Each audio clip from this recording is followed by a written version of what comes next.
Hello everybody, Kyle here. Today I will be reviewing the new Black Series Mandalorian and Grogu Deluxe pack. It technically just came out today. I picked them up in stores. I managed to find the regular version, just the regular deluxe version with the deluxe box. I think it says number 1.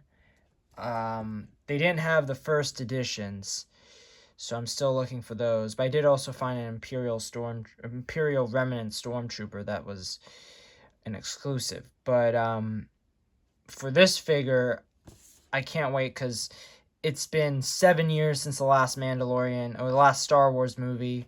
And technically 7 years since the last Mandalorian came out, right? Because that's funny. The last Force Friday they did, Triple Force Friday, was essentially when they ended up doing the Mandalorian product. So the Mandalorian product dropped the last, technical, street date Star Wars movie product release. But that being said, let's get to this figure. So what I love about this guy offhand is he comes with a ton of accessories.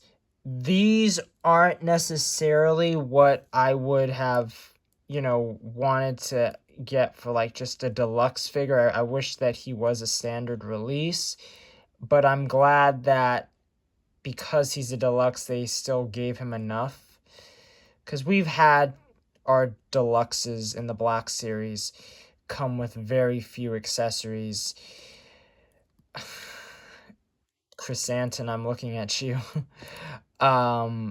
But this guy, I think, warrants the price because it is still packed with accessories. So, not a single release, but what can you do? I'm glad that we got these weapons and also another hand. So, to go into the accessories, we got ourselves this blaster rifle, which I really love. Looks similar to Boba Fett's blaster rifle. The scope can be removed. I believe in the trailer that's the scope that Grogu uses, and it's kind of hard for him to hold it, but sometimes you can get him in a pose where he's able to. I'm not even gonna attempt it, it's gonna take forever, but he can look at it, I guess. I think it's cool. I think it's cool that it is removable. I also love that it's a new weapon for Mando, as most of the other deluxe or most of the other Din Djarin figures have come with the same accessories and weapons. It's a nice change of pace that he's actually coming with different stuff. I think he uses it in the trailer. I know a new still just came out today that he uses.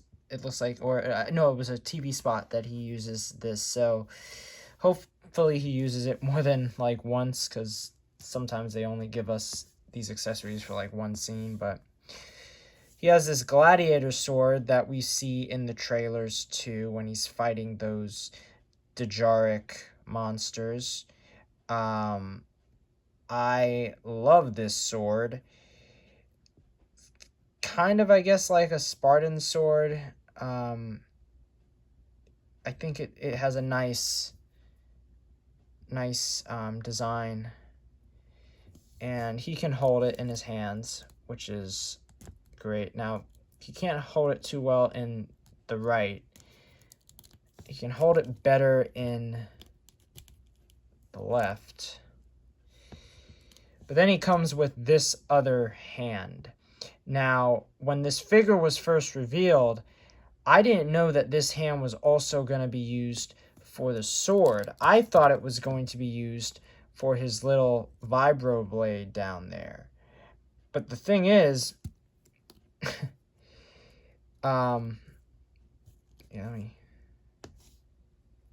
this hand is a pain to swap with his other right hand.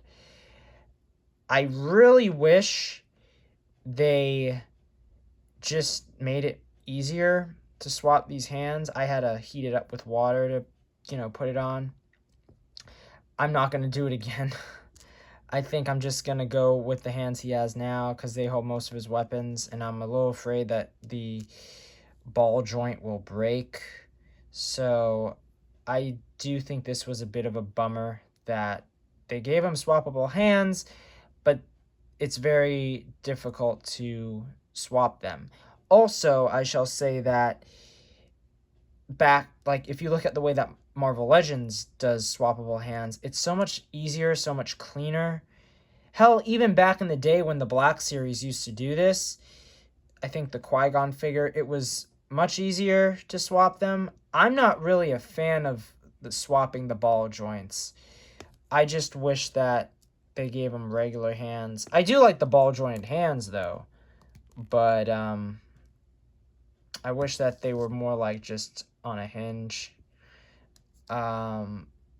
But going into the other accessories, comes with this traditional blaster.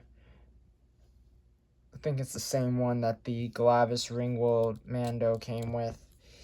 Comes with, as I said, the Vibro Blade. And I really love how it fits in his boot. Now, if I look at the other Glavis Ringworld Mando that this figure is basically using the same design from, this guy here, it doesn't fit in his boot as secure as that one, I believe. Or maybe it does. Oh, wait, no, maybe it does. Oh, I think it does. Okay. Never mind. Forget what I said. I think, are these the same? I think these are the same boots. I'll use this guy for comparison a bit later. But then also he comes with his trusty jetpack. It's the same jetpack. Nothing different. I wish, this is something that the Mandalorian figures don't do, but I wish that they had holes in his cape. Now, I feel like a lot of people would disagree with me because they're like, oh no, it would mess up the design of the figure.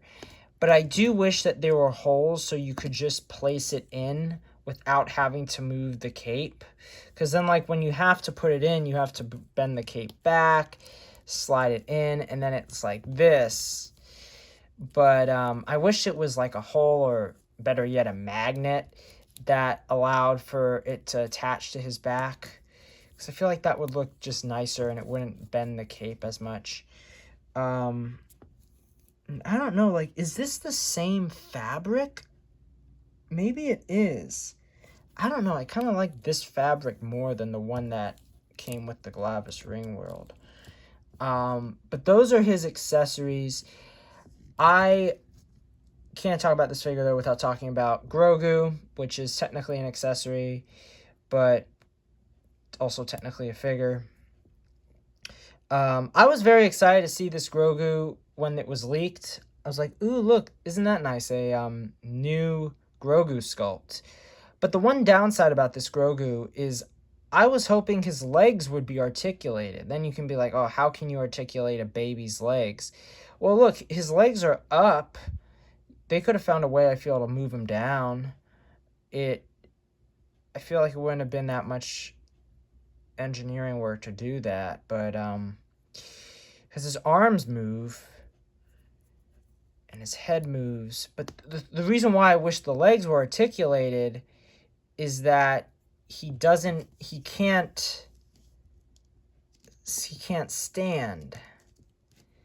And that's a problem because I want my Grogu to stand next to my Din. And he doesn't.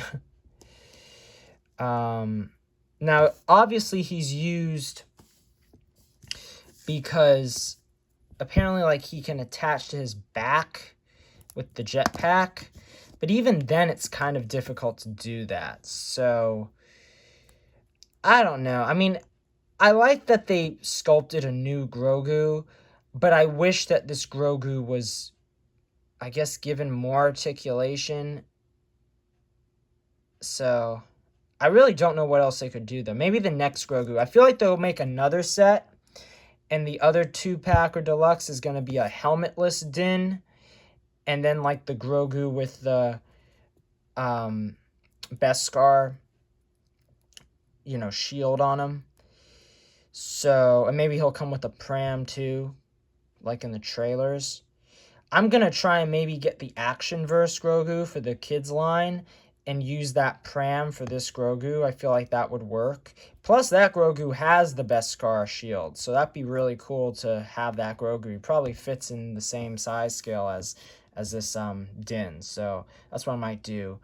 But, yeah, I mean, like, comparison time, it's pretty much a lot of the similarities of this figure. Obviously the arms are different. This one has the the whistling birds, and he doesn't have that. He now has a new piece of armor, I guess. And yeah, I have to say, I think this figure is actually pretty good, especially if you just want a Mandalorian. I think it works for the movie. I'm excited to see what other product that Hasbro puts out for the Black Series for this movie. And yeah, like, I'm overall pretty impressed with this figure. He has the same articulation as most of the other, like, but at least the Glavis Ringworld Mandalorian, if anyone's asking. And he has the butterfly joints, the arms. I think the head is different, though. The head is actually... I know the head's the same. I keep saying it's different, but no, it's the same. But, yeah. He's a really nice Mandalorian. I like this 2-pack set. I'm sure a lot of you guys are probably going to buy him this weekend, or by the time the movie comes out, or you wait for clearance. I know the first edition is apparently 20% off at Target. And he'll probably go on clearance. I just want to get him when he came out, just so I could get a Mandalorian Grogu movie product by the time, like, the movie comes out. And I'll probably pick up some of the other ones, like the Colonel Ward Sigourney Weaver figure and another Stormtrooper. I love the Stormtroopers they made. That's another thing I love about at least the Mandalorian Grogu figures so far. A lot of them are troop and army builders, which is cool to have in a Star Wars line. Because usually they'll pack it with, like, the main characters. And I really like the main characters, but they tend to make a lot of Star Wars figures where they make the main characters, but they don't make any villains or bad guys to fight. I still think back to, like, when they made the Obi-Wan Kenobi series, and they had, like, no Stormtroopers in the line. And, he fights Stormtroopers. They didn't have a single Stormtrooper release for the Rogue One toys in the Black Series. So, when I mean Stormtroopers, I mean the ones you see behind Mando right now, like the traditional white Imperial Stormtroopers, not like the Scarif Troopers, not the Death Troopers. I'm talking about, like, the straight up OG Stormtroopers, and they tend to not make them a lot. So I'm glad that they're making them for this, and I can't wait to have them to pose with my Mandalorian and Grogu. So, yeah, very happy with this Mandalorian Grogu set. Highly recommend it. Let me know what you guys think, and have a great day.